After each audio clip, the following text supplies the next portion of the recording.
নগাঁও জিলাৰ কচুৱা থানাৰ অন্তৰ্গত পমিলা জাৰণী দিন দুপৰতে চুৰি হোৱা কেন্দ্ৰ কৰি উত্তপ্ত পৰিস্থিতিৰ সৃষ্টি হয়। গাঁওখনৰ লীলা শইকীয়া নামৰ লোকজনৰ ঘৰত কোনো নথকাৰ সুযোগ লৈ এগৰাকী যুৱতী মহিলাই ঘৰৰ ভিতৰত প্ৰৱেশ কৰি নগদ ধনসহ অলংকাৰ চুৰি কৰা বুলি জানিব পৰা গৈছে। যুৱতী মহিলাগৰাকীক স্থানীয় ৰাইজে আটক কৰি অৱশেষত কচুৱা আৰক্ষীক চমুৱাই দিছে।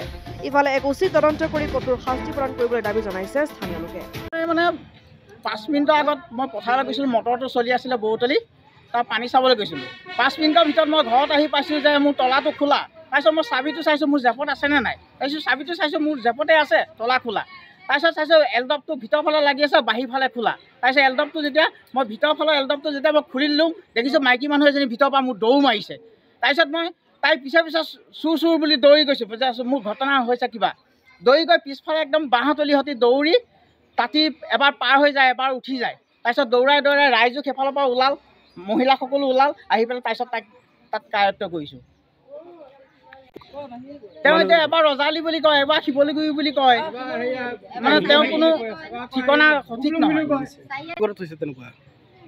আজিতো মোৰ ঘৰতে হৈছে।